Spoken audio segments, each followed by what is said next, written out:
And welcome back, everybody, and welcome to the new people who are checking out my jazz piano tutorial series.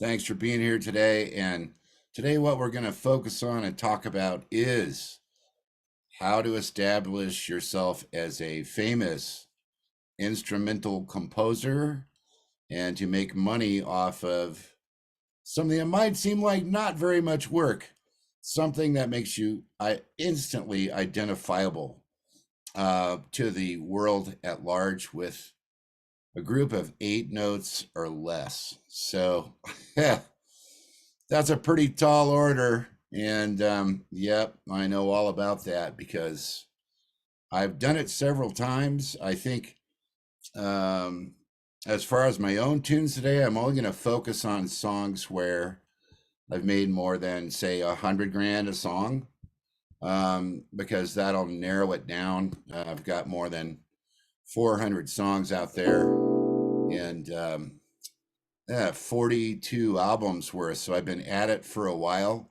But I'm going to show you how to do this stuff. And parts of it are super easy, and other parts are not so easy. So before we dive into this thing, literally, we're going to.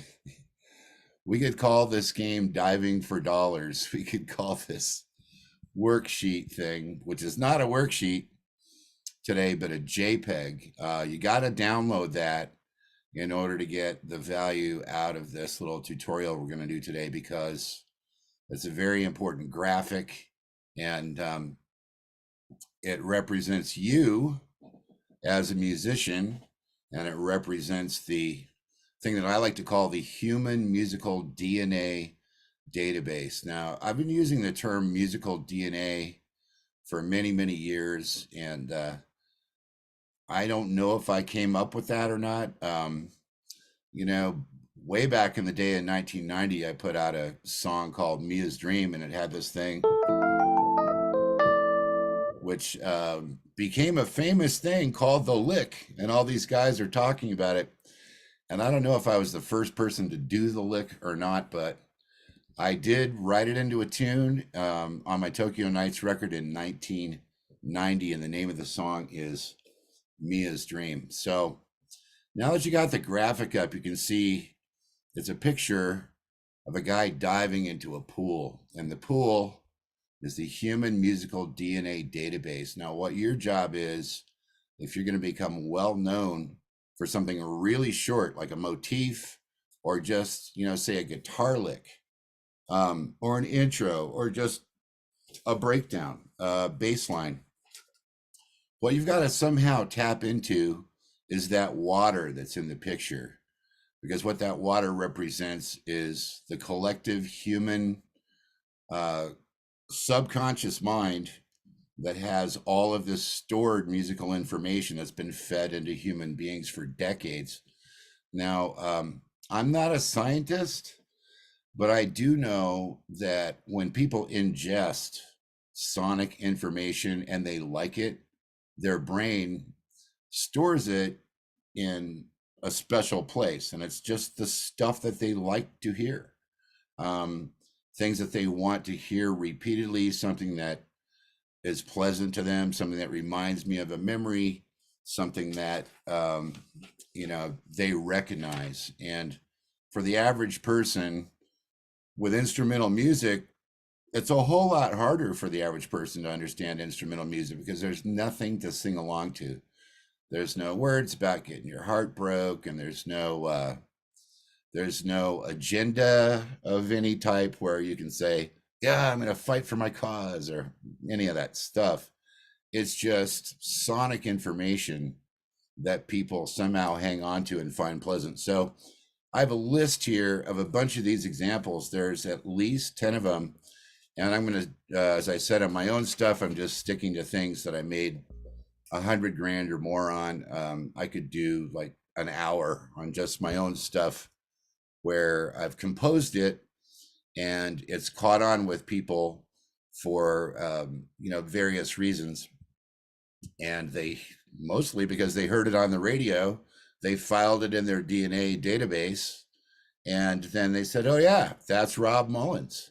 Now, for you younger guys out there that have never heard of me and you're just watching these tutorials now, I've been doing this a long time, since the 80s. I think my first radio hit was in 1981, which could have been before you're born. But I own all the publishing rights to my stuff, and I still make a fair amount of money as an instrumental jazz guy. Hard to believe that, right? So I'm going to start with this first tune, and my reference tune is a Henry Mancini thing. And Henry Mancini was a great composer. He was a jazz guy, and he was also a film and TV guy. And he had this song called the Pink Panther theme. And he got so famous from this little lick. It's just a bass lick.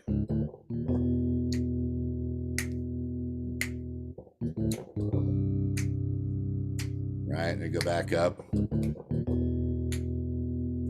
And as soon as I heard that when I was a little kid, I was like, oh, it's Henry Mancini. It's Pink Panther. It was just that little ba-ba, ba-ba. That's just 4 notes. That's an interval of a fifth, but that's all it took for me to go, yep, I like it. Yep, it's Pink Panther. And there was a cartoon and movies and all this stuff. And as soon as anybody heard that, it was amazing. And Henry Mancini made a fortune off of that. Now, if you're going to create this kind of thing for yourself, you've got to take these things that you like that came in, and you have to apply a little creative ingenuity to them. And, you know, I guess by the time that I wrote this song, Making Love, which I wrote in 1984, this chord voicing right here was kind of a big deal. It was a new thing, the minor 11, right? And not that many were using that voicing. And, you know, I'm sure a lot of us thought we came up with that, but I had it on my tune and I was using it on a string patch. And one day I was just sitting there with this chord and thinking to myself, what if I did that Pink Panther thing along with my chord, and then put another chord here? That's kind of cool, right?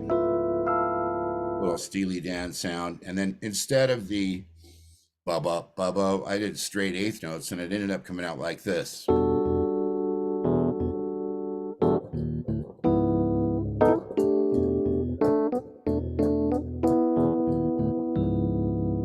Man, when that hit the radio, everybody knew just from these bass notes. Rob Mullins, Making Love, Soulscape record. And I mean, that thing went so huge. I remember Chick Corea's bass player and I ran into each other decades later in South Africa, and I hadn't seen Patitucci in a long time.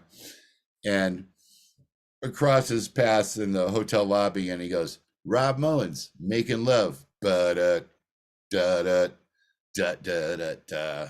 And that had stayed with him all of those years, even though I don't think he ever played the tune. So for my tunes, that's number one, Making Love. And I modified the Pink Panther to get to that. Now, the next one is a kid song. That's really kind of a dumb kid song. And I don't know if you younger guys ever learned this tune, but when I was a kid, everybody played this. And it was called Heart and Soul. Right? That thing, C, the 6 chord, 4 chord, 5 chord. So one day I was messing around with that, and I was just thinking, that's something everybody knows, that's in everybody's human musical DNA pool. What if I just changed the order of the chords and started it somewhere else, like on the 6, and then to the 1, then to the 4, then to the 5.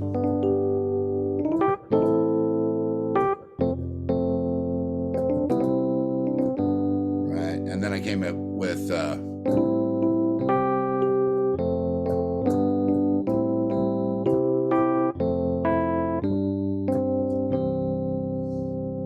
doesn't seem like much, but then I put a rhythmic vibe on it. It's a pentatonic melody, right? So I harmonized it pentatonically.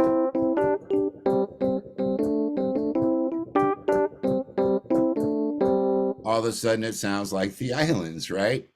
And then I put the left hand in.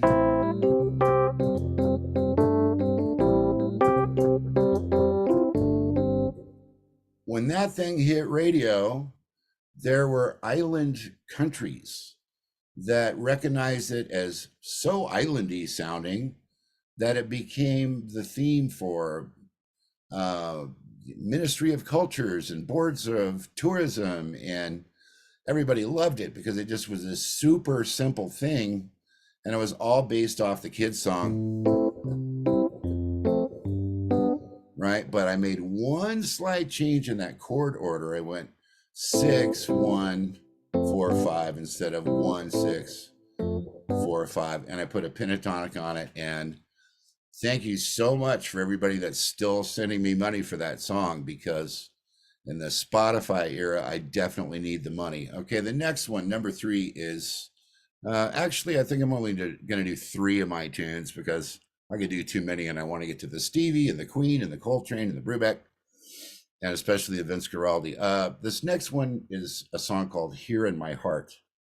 And this was one that I wrote for Eric Marienthal. Now, you probably know of Eric as one of the most virtuosic saxophone players of the modern jazz scene ever. He's a brilliant player, super cool guy, member of the Chick Corea Electric Band for like years and years and years, and he can play anything.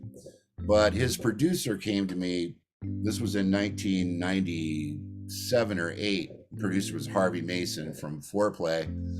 And Harvey said, we need hit songs for Eric Marienthal, because one of the things about establishing your identity is that, you know, you can study all the Oscar Peterson in the world and all the Bill Evans, and you can learn to play like all of these guys, and you know, blazing fast technique, but nobody's ever going to know it's you. Unless you do this stuff. Dive into that human DNA pool. You're the diver. Dive down in there and find something inside you that's going to resonate with other people. So the Eric tune is called Here in My Heart. I'll just play a little bit of the hook, but it's a real simple instrumental thing. The hook goes.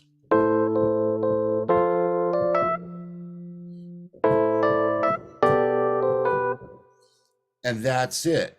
But we produced it huge. I mean, we had Michael O'Neill on guitar, and we had Harvey playing drums, and I played bass on it. And then who ended up stealing my bass credit? I think it was Melvin Davis stole my bass credit on that. But all of a sudden, through all the smooth jazz radio and a lot of pop, and even the Muzak services, everybody knew who Eric Marienthal was because of this dumb little ba-da-da-da-ba-da, la-ba-dee-ba-da-da.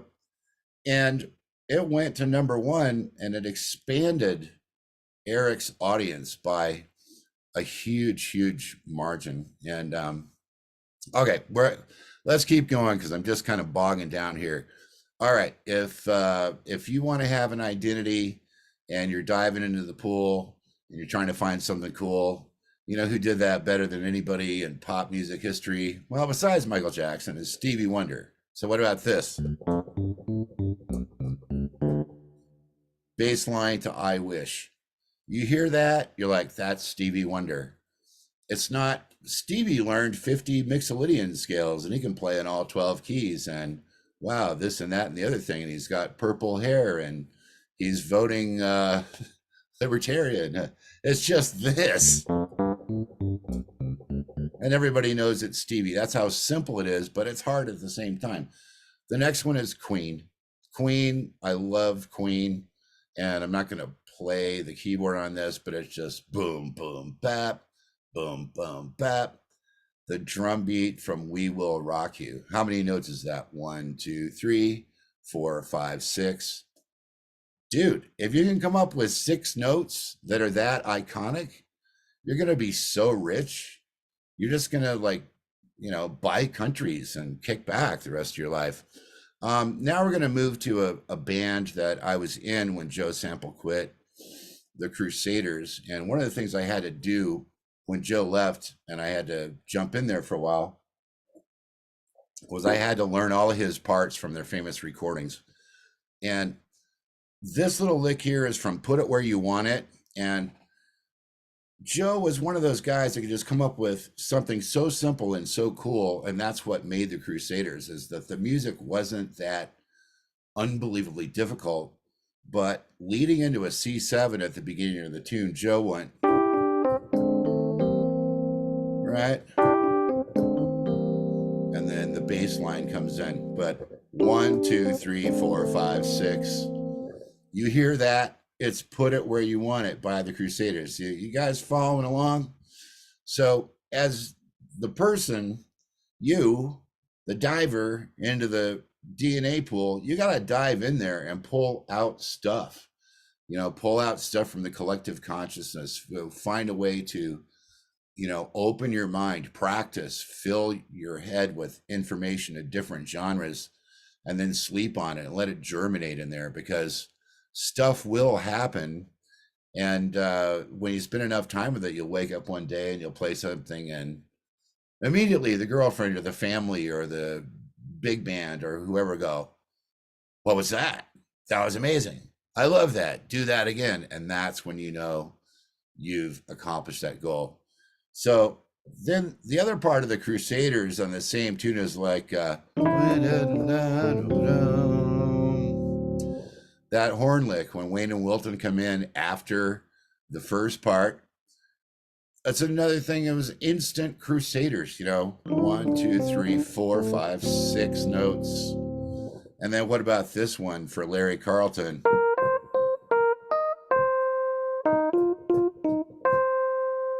That's all from the same tune. 3 iconic licks that everybody was famous for. Wayne and Wilton were famous for that horn lick. Larry was famous for the 2 bars of guitar, and Joe was famous for the intro. Right? Amazing. Now, let's keep moving. Coltrane, Giant Steps. That's something like this. Let's see.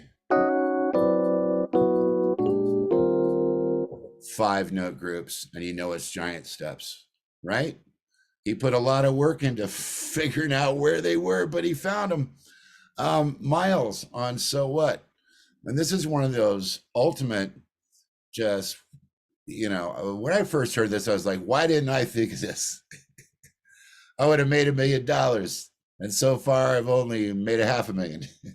But so what? And there's other implied lyrics and verbiage that go with that, but people hear that, it's 2-note groups. Miles Davis, 2-note groups. How about Dave Brubeck? 1, 2, 3, 4, 5. 5 notes. It's take 5. All right, now this next one is one of my favorite ones, and I was gonna do a complete tutorial on this, but somebody talked me out of it, and I'm glad I'm doing it this way, because this is really more about you. This is more about you developing a signature sound and like figuring out the strategy, simplifying this stuff. You got to practice all your stuff, of course, but train your ear to find these little things. So what about this? Everybody knows what that is. If you don't, then I don't know, man. You might need therapy. You might need, I don't know. You shouldn't be diving in a pool without oxygen. So, but that's from Charlie Brown. That's by Vince Guaraldi, octave lower. It's a guitar hammer-on, right? Guitar hammer-on, stolen from guitar players, played on the keyboard, and that came out when I was a kid. The whole Peanuts and Charlie Brown and Lucy and Linus. It's from Linus and Lucy by Vince Guaraldi. And all the little kids still recognize it. They hear this and they go, Snoopy, Charlie Brown. Now, maybe you're just a virtuoso and you can play Giant Steps in 12 keys and everybody loves it. And you might just be sitting broke in an empty practice room because there was never this class to take at Berkeley. So listen up. Oh, the other guy that did these that was just great with a hammer-on was a country guy, and he was before Vince Guaraldi, and his name is Floyd Kramer, and he was doing those hammer-ons, and he was one of the first piano players in the 50s to ever become a millionaire.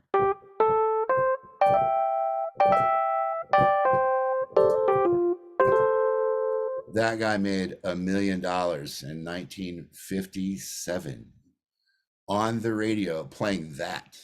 That was it, but it was so simple. Everybody knew what it was. So don't overthink it. What about, right? Duke Ellington, Take the A Train. 1, 2. They're back to a 6-note group, right? Just amazing. Everybody knows that. You hear that, you're like, that's Ellington. That's Take the A Train. Let's see. I think I got one left here on the list. Yeah, the last one is one of my favorite guys who's always been an inspiration and a hero, and that, of course, is Bob James. Now, if you're not familiar with Bob James, just rest assured that there's a good chance your parents or your grandparents conceived you while listening to Bob James. Or the Rob Mullins Soulscape record, or Rob Mullins Music for Lovers, or the Crusaders, because it goes back a ways. And, I've had a chance to hang with Bob a few times at various jazz festivals and stuff. The sweetest guy ever. And he's also good friends with my band leader, Hubert Laws. And Bob has written some really heavy classical music. I mean, he's just an amazing writer. But when it comes to radio music and identifiable stuff and coming up with what we call these are little instrumental motifs or instrumental hooks, coming up with that stuff, Bob is one of the greatest geniuses of all time. And now he's a multi-millionaire many times over because so many communities recognize his genius and they sample him and put him behind J. Cole. They put him behind Jay-Z. They put him behind everybody with a J.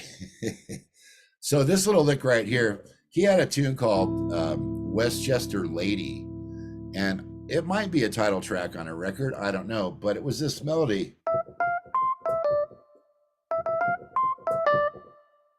That was it.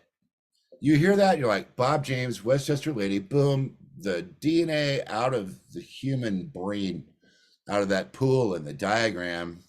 And if you're coming in late on this workshop, go down to the description and download the JPEG of the diver, because you're going to need to see that to know what the heck it is I'm talking about. But 1, 2, 3, 4, 5. 5 notes. That's it. 5 notes. That was it. And all of a sudden, it's Bob James. So, I'm not trying to discourage people from practicing. And I'm not trying to make it so that, you shouldn't learn all your scales and all your patterns. But one thing that's different about what I do on my channel and I do in my private lessons program is I try and develop people into the best version of themselves that they could be, instead of just being a clone of Oscar Peterson or Bill Evans. And, I'm not hating on those players or those teachers either, because I studied Bill Evans for a while. I studied Oscar for a while, but more than about 100 hours on each one of those guys, that was about enough for me, because I wanted to explore further. And if you want to understand basic reharmonization techniques and how to explore things and do substitute chords, just check out some of my other tutorials, because I've done that. There's one on triads over bass notes. There's all this stuff about my voicing book. And as long as you guys are watching and liking and subscribing, please do that right now. I'm going to keep making these. So that's going to be it today. Thanks for tuning in, and I'll see you on the next one. Bye-bye.